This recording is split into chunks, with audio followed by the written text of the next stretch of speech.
last week you told everybody that during class that I told you that my mom needs to get smarter? No, I didn't. No names. No names. No names. We watched it. We didn't make it last week. We watched it on YouTube. Oh yeah, no names. No, actually, if I pointed out the person here, everybody would go, But it's a recent graduate. Good morning. Good morning.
I know. We have some visitors, so that's okay. Good morning. Before we get started with class, Jay's going to lead us in a word of prayer. Dear Lord, Heavenly Father, thank you so much for this opportunity to come together and study your word. Please give Jeff a ready recollection of all that he studied and prepared for us this morning. Help us take your word out into the world, Lord, as we look forward after listening to it. Thank you. For the next 2 weeks, we're going to look at two of the judges. This week, we're going to take a look at Gideon, and then next week, Samson. And both of them are mentioned in Hebrews 11 when Paul, or the writer of Hebrews, lists off all the men of faith and people of faith in chapter 11 of Hebrews. Both Gideon and Samson are mentioned there. Gideon, I have to admit, when I started to study, I didn't know half of what I learned about Gideon. I mean, I knew all about his calling and his test of the Lord. I didn't really put in context what chapter 8 says of Gideon. And he follows a pattern that repeats itself in the Old Testament with the kings and some of the other prophets and judges. So I always think it's important to kind of get everybody situated on the timeline. So the judges occupied the period between Joshua's conquest and the people of Israel's conquest of Canaan and the establishment of kings, Saul being the first one. So in Judges, we have 12 judges that are outlined. They're up there on the board behind you. I can't say half their names, so I'm not even going to try. But he was the fifth of the judges that are listed. He falls right after Deborah and her general Barak. And I think most of you know, he's from the quote least of the tribes, and he's kind of in isolation in a small town when we first meet him. He has kind of a little bit of a unique setting in that he reminds you a little bit of Moses when Moses was called to lead the children of Israel. He had excuses. He said, he follows a little bit of the same pattern. I'm not really the right guy. But then he does something that is relatively unique. You see it a lot, more often in the Old Testament, where he's being talked to by an angel of the Lord, but he has a test. I mean, he's got a couple of tests that he wants God to fulfill. And I always found that to be an interesting phenomenon. And I got to admit, I'd probably have some tests too. If an angel came and visited me today and said, Jeff, I want you to go to blah, blah, blah, blah, all right, I'm going to have some conditions. We're going to have to go through a vetting process here. And that's pretty much how I view what Gideon did. He's like, why me? So we pick up the story of Gideon in Judges chapter 6. And from a timeline perspective, it's about 360 years from when Joshua and the Israelites conquered Jericho until Gideon. And like I said, he's the fifth of the 12 judges that are outlined in the book of Judges. And obviously there's two judges that are outlined in more detail in 1 Samuel. You have Eli and Samuel.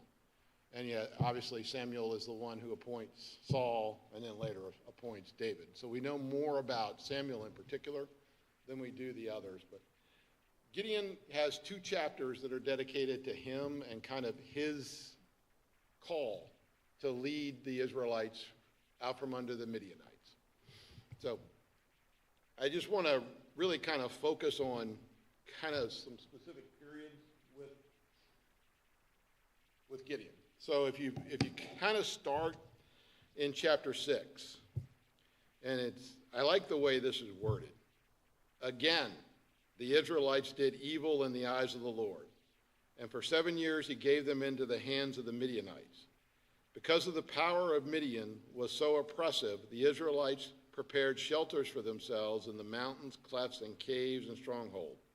Whenever the Israelites planted their crops, the Midianites, Amalekites, and other eastern people invaded the country. And basically what he'll further outline there is the people who were occupying the land, in this case the Midianites and the Amalekites, just made life miserable for the Israelites. They took everything. And so the first time we see Gideon, he is actually threshing wheat in a wine press because it says he was afraid. So he was trying to keep the supplies that he was going to use for his family hidden from the conquering horde. And so if you go down in verse 7, when the Israelites cried to the Lord because of Midian, he sent them a prophet who said, "This is what the Lord, the God of Israel, says. I brought you up out of Egypt, out of the land of slavery. I snatched you from the power of Egypt, from the hand of all your oppressors. I drove them from before you and gave you their land. I said to you, I am the Lord your God. Do not worship the gods of the Amorites, in whose land you live. But you have not listened to me." So it's the prophet saying, you kind of did this to yourself again. Because if you go through the Old Testament, let's be honest, the Israelites spend more time in idol worship than they do in worship to God. So it's like once again, I can always say this because I have no children, but it's like a child who doesn't learn. These are children, no matter what you do to them, they keep going back to the behavior that isolates them from God. And as you go forward from here, you see in particular how no matter who is named as a leader of Israel from this point forward, there are issues. And the Israelite people have tremendous issues. But he's going to appear to Gideon for a very specific task. In verse 11, the angel of the Lord came and sat down under the oak at Ophrah that belonged to Joash, the Abiezrite. I'm sure I said that wrong, but we're moving on. Where his son Gideon was threshing wheat in a wine press to keep it from the Midianites. When the angel of the Lord appeared to Gideon, he said, "The Lord is with you, mighty warrior." "But sir," Gideon replied, "if the Lord is with us, why has all this happened to us? Where are all his wonders that our fathers told us about? Did not the Lord bring us up out of Egypt? But now the Lord has abandoned us and put us into the hands of Midian." Okay. This is one of those things where you wonder if people think about the words that come out of their mouth sometimes. If you read what Gideon says to the angel of the Lord, not a lot of self-reflection there. He's basically saying, God's abandoned us. And God's sitting there going, I didn't abandon you. You abandoned me. So Gideon really doesn't have an honest assessment of what their situation is and why they're in the situation they're in. And I always try and be, when you wake up every morning, you have certain things you really want to strive to make sure you accomplish, both because it's important to being able to fulfill the role that God gave you. And one is to be self-aware. Are you aware of why you're in the situation you're in? Do you count the blessings that you've been given? Do you count the abilities that God has given you? And are you honest about what has placed you where you are? Do you realize sometimes that the struggles and the situations that you find stress, you kind of caused yourself? And you just have to grin and bear it. And here's Gideon completely unaware that God didn't abandon them. They abandoned God. And so his first reaction is something I think all of us as Christians have to make sure we're aware of. Do we just turn to God when we need help? Or are we constantly reaching out to God to further our abilities, to further our talents, and more importantly, to recognize the opportunities that he gives us each day, and just be focused on our role as being Christian servants? So we go on with Gideon. I have to admit, verse 14, the Lord turned to him and said, "Go in strength you have and save Israel out of the Midianites' hand. Am I not sending you?" "But Lord," Gideon asked, "how can I save Israel? My clan is the weakest in Manasseh, and I am the least of my family." The Lord answered, "I will be with you, and you will strike down the Midianites as if they were but one man." Gideon replied, "If now I have found favor in your eyes, give me a sign that is really you asking, really you talking to me. Please do not go away until I come back and bring my offering and set it before you." So one of the things that really kind of jumped out at me, even after Gideon blames the Lord for the circumstance they find themselves in, he doesn't react harshly to that. He just kind of passes over it. He says, "Look, I'm with you." And one of the things that when you study the Old Testament, it's amazing the personal relationship that the Lord gives to the people he selects. He tells Gideon, "I got you. Don't worry. I will make this happen." And it always harkens back to me, the relationship that God had to Joshua. He told Joshua, I don't know how many times, "Be strong, be courageous. I've got you." And he's telling us the same thing. The vehicle has changed, the mechanism has changed. But to each and every one of us, God's saying the same thing. Be strong, be courageous. I have you. And so I'm going to skip over some of the offering part here, Gideon, because I really want to get into kind of chapter 8 of Gideon in our 1-week study. But we all know that, that Gideon's going to go through this period with the Lord where first he goes through the sacrifice with the angel of the Lord, and the angel of the Lord proves his power after the second sacrifice where he actually burns up the 7-year-old bull. But then he tells him, "Go tear down the idols of Baal and the Asherah pole." And so Gideon's like, "Okay, well, I'll do it." But when does he do it? He kind of sneaks out. And he tears it down, does what he's told, but he doesn't tell anybody. And one of the best parts of this book is Gideon's father's response. So all the people in Ophrah find out it was Gideon who tore down the altar to Baal and the Asherah pole. and they come to his dad. Gideon's got to die. What does Joash say? Go ahead, Andy. Yeah, I mean, Joash, he looks at all the people that want to kill his son. He goes, he's a god.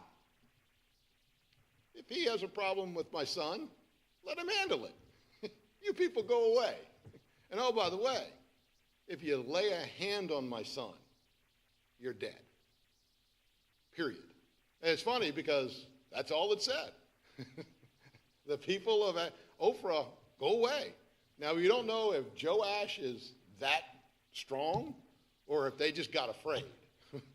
But here's Joash, his dad, going, go ahead. Try and lay a hand on him. But let Baal take care of Baal. And so as you move on with the story of Gideon, we know that most of us who have been members of the church kind of know this story, but one of the first things you notice is Gideon's told to conquer the Midianites. So, of course, he calls all 12 tribes together and it gets a huge army. It's not what the Lord told him to do. The Lord called him to just select from those tribes a small group of people. And then we know the story. So we collect 32,000 people from a limited number of tribes. Then the angel of the Lord says, if you're afraid, go home. Well, we go from 32,000 to 10,000 quickly. But once again, doesn't seem to be any repercussions for you being afraid. But then, as we know, he then takes the 10,000 people, it says to a body of water. I'm going to assume it's a river, but it says body of water. And we're down to 300 because I got 9,700 people stuck their head in the water. Now, I don't know. So you go to a body of water and you're thirsty. You going to stick your head in the water? Larry's saying no. I'm kind of like Larry. I'm not putting my head in the water. But 9,700 of them did. And he's left with 300. And God's whole point here is we're going to conquer this people because of me. It has nothing to do with you. And I think all of us know that, then the 300 go and basically rout the Midianites. But then as you get into chapter 8, I really want to focus on this because I really never knew this about Gideon. And it follows a pattern that is very common in the Old Testament. So, the Midianites are routed, their kings are destroyed. Gideon punishes the people that didn't give him bread. And once again, not sure if that was God's will. God did not jump in and say, slaughtering the people of the towns that don't give you bread was wrong. But, it's kind of an Old Testament phenomenon. The Israelites are brutal, but they're as brutal as the people around them. But when there is punishment to be handed out, the Israelites hand it out as good as they get. So we get into chapter 8, and we find that Gideon has to first handle his own tribe. So we get into chapter 8, he says, now the Ephraimites asked Gideon, why have you treated us like this? Why didn't you call us when you went to fight Midian? And they criticized him sharply. But he answered them, what have I accomplished compared to you? Aren't you the gleaming of Ephraim's grapes better than any full grape harvest at Abizar? I didn't say that right either. God gave Oreb and Zeb, the Midianite leaders, into your hands. What was I able to do compared to you? At this, their resentments against him subsided. So Gideon's first task after winning is he has to do what all leaders of Israel have to do. You have to deal with the egos of the Israelites. Now, are everybody happy that the Midianites have been conquered? No. No. What about me? Why didn't you call me? And so he's got to navigate that portion of Israel first. And then later on, he finds that they want to make him a king. Very interesting. So they want to make Gideon king and ruler over them. And rightfully so, Gideon says no. But then it gets complicated. What does Gideon ask for after he says no? Anyone? Yep. And I read that, and I was like, okay, that doesn't seem like a big deal to me. All right. They all wore earrings, and that was their sign of power. And so he asked them to give him a portion of basically their plunder. But then I looked and said, wow, I mean, how much can earrings weigh? Well, lo and behold, they weighed 43 pounds. That's a lot of earrings. And it's all gold. And what does he do with that gold? He makes an ephod. An ephod is a vest I found out that the warriors wear. But he doesn't wear it as a vest. He hangs it up. And it says in chapter 8 that the people that in his hometown began to worship and show reverence to this ephod. It became idol worship again. It almost reminds you of Aaron and the golden calf. It's like, yeah, you kind of have to take a step back and go, all right, Gideon, what's going on here? What are you doing? I mean, he makes the ephod and he hangs it.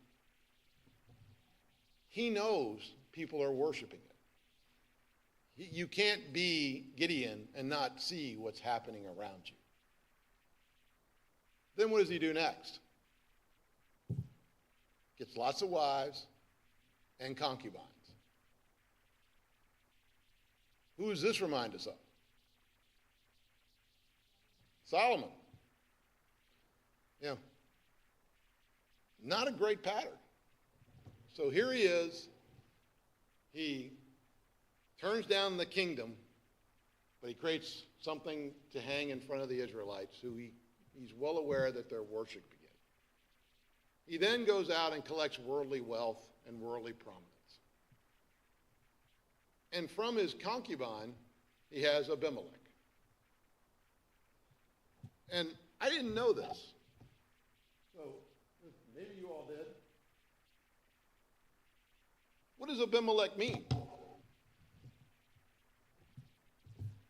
My father is king. Interesting. So you name your son, Dad is king. So you gotta, once again, the Bible only gives us so much. But this isn't a good period for Gideon. He goes from the mountaintop of conquering the Midianites to this self-destructive process that we see in most of the leaders of Israel, with very few exceptions. And it is a cautionary tale for all of us. Your success isn't yours. No matter how much humility you show from a worldly perspective, God's asking the same thing of you that he's asking of Gideon. It's great that you mouth the words, but what's happening with you? How are you living your life? And once again, if you read the commentaries and you study Gideon's life,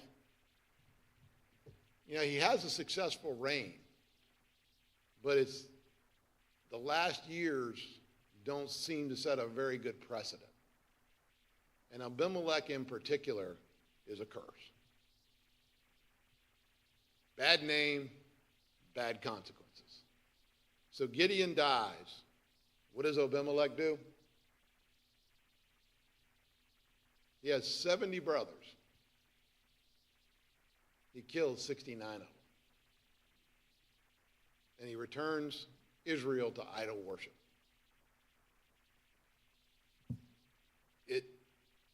Like I said, I had honestly never spent much time on the latter part of Gideon's life. And one of the things, and once again, I like to read historical papers, not necessarily from Church of Christ commentators, but more from scholars. And there's a couple of papers out there that deal with this stage of Gideon's life, and you have to be careful because they're drawing their own conclusions where the Bible is relatively silent. But they do a good job of comparing Gideon's life and how his reign went to other leaders of Israel, David in particular and Solomon. And there are very clear corollaries.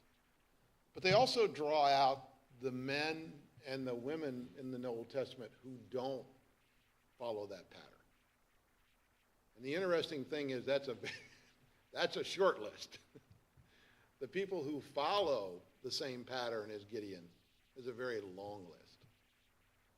And so one of the papers concludes with Gideon is an immensely powerful cautionary tale for all of us. We no longer have kings. We just have Christians. And his question